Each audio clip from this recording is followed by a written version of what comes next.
Hello everybody and welcome to my presentation on statistics in planning judicial review. Now I've been noodling away with some of the spreadsheets you can find on the Ministry of Justice website for a few months now, and since the Judicial Review Reform Report was recently published, I thought now would be a good time to share my findings.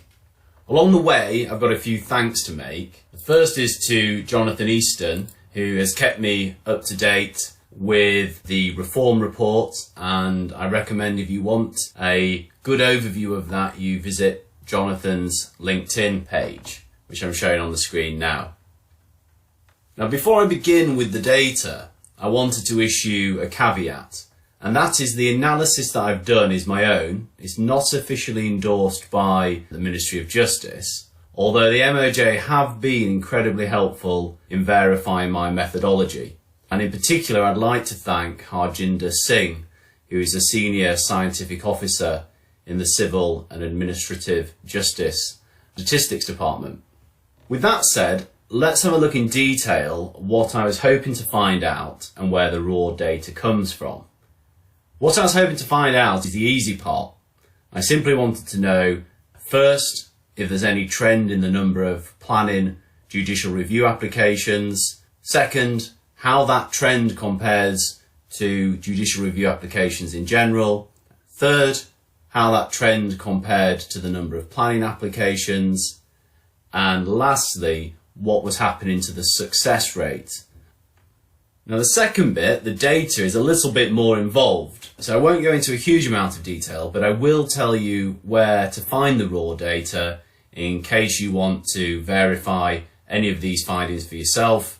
And of course, a peer review is always most welcome.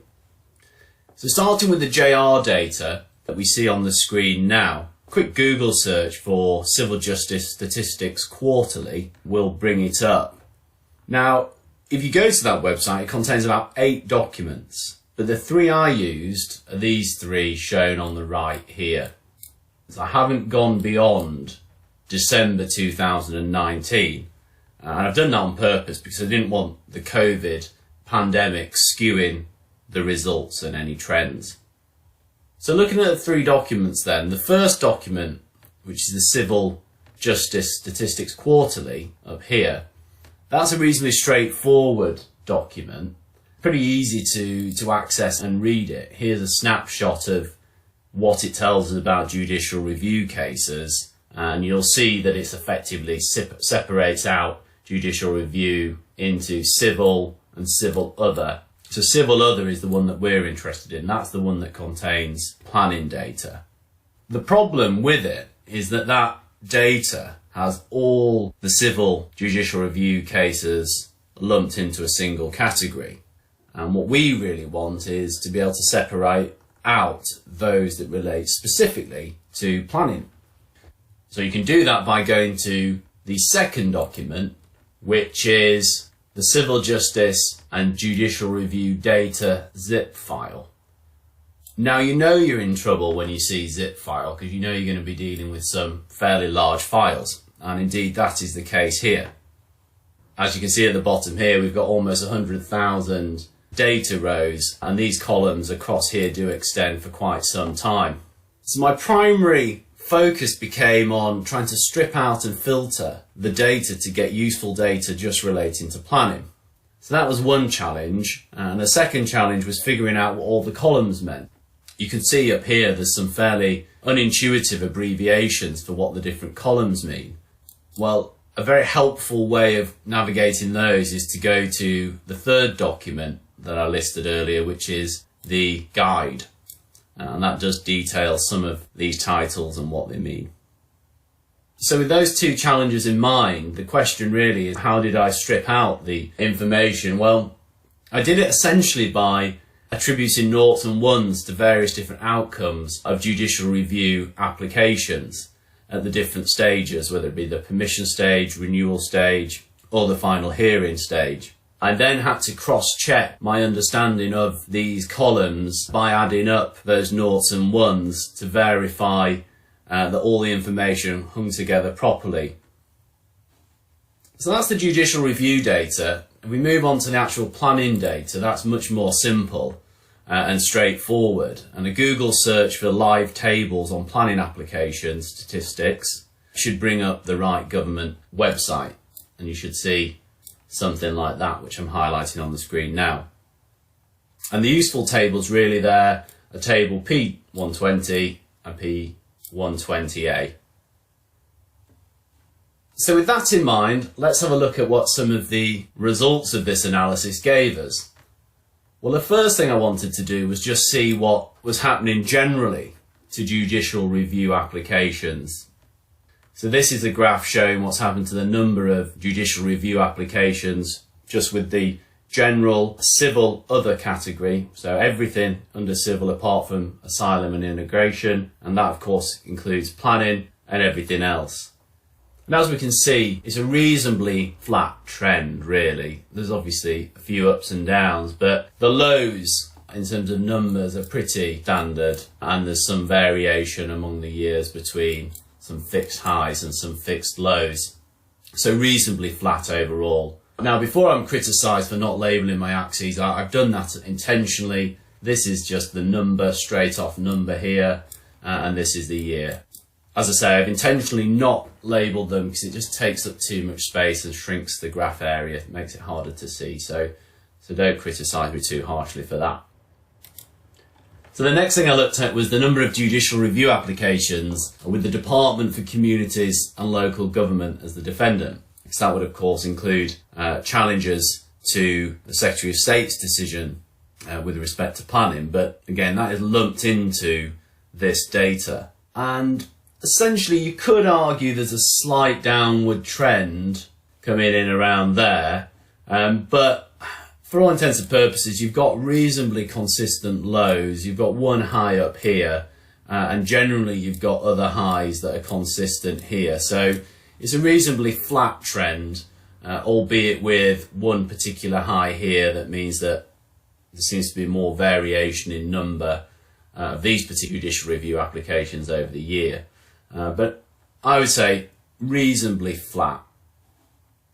The next thing I looked at was the number of judicial review applications with local authorities as defendants.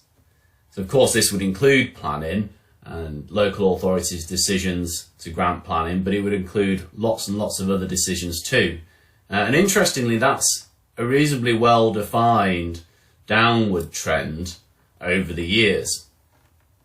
And that's the one I'd really like you to focus on, because what we can see is essentially less and less judicial review applications being issued with local authorities as defendants. Now, significantly, if we compare that to the number of judicial review applications under the category of town and country planning, we can see generally an increase in trend, although there's a bit of a tail towards the back end. But in contrast to the general trend, where judicial reviews are made against local authorities which show a downwards trend, we've got an upwards trend in the numbers relating to town and country planning. So the conclusion for those two graphs is that although there's a general downward trend with local authorities as defendants, there's actually an upward trend in the number of judicial review applications with town and country planning. So it suggests that the proportion of judicial review applications with local authorities as defendants that concern planning has increased quite significantly. So I wanted to consider why this might be the case, why there might be an increased number of judicial review applications for planning. One of the first things to question is whether it's related to the number of planning applications, because it would make sense that the more applications you get, the more judicial reviews you would get. But as we can see, when we look at the applications done on a district level, the number done on a county level, and also the commercial applications, all three show a decrease in applications over the years. So it can't be said that the increase in number of judicial review applications for planning is related to an increase in applications, because that's simply not the case.